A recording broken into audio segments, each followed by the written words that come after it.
The IDF saying 2 more soldiers have been killed during combat operations in southern Lebanon amid the ongoing clashes with Hezbollah along the border, bringing the total number of Israeli soldiers killed to 4 since early March. The deaths coming after a series of deadly ambushes, including anti-tank missile attacks by the Iran-backed Hezbollah linked to the war in Iran. Israel's emergency service saying a man in his 30s was killed by shrapnel in a missile strike following the attack from Lebanon. This was in Nahariya. In fact, earlier on Thursday, another soldier in his early 20s reportedly was also killed in combat, who was laid to rest in Jerusalem.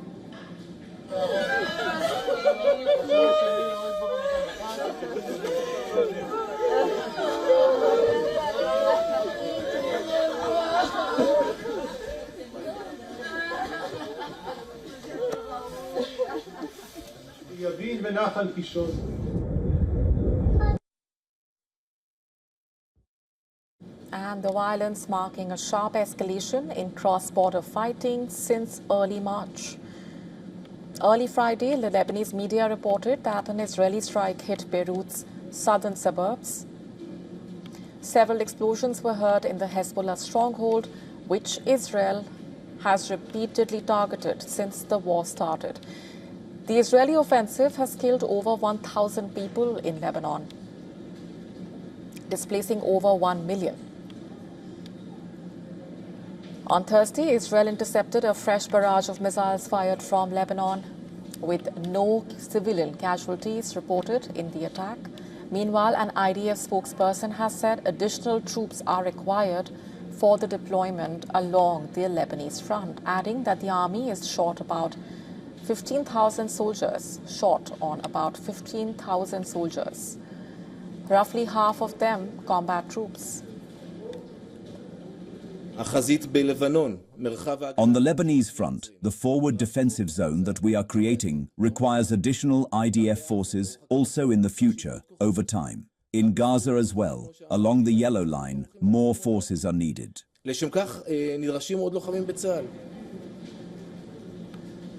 Israeli opposition leader has accused the government of fighting a multi-front war without strategy and with far too few soldiers.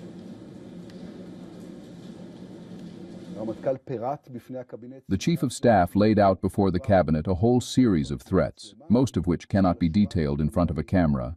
But the bottom line is that the government is sending the army into a multi-front war without a strategy, without the necessary means, and with far too few soldiers.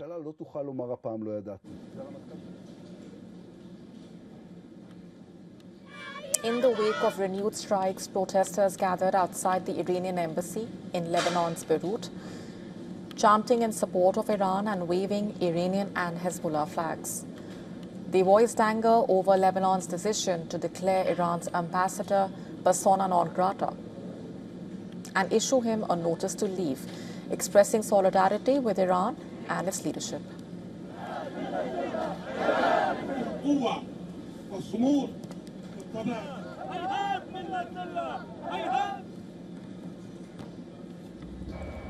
Meanwhile, Tehran has reportedly told intermediaries that Lebanon must be included in any ceasefire agreement with the United States and Israel.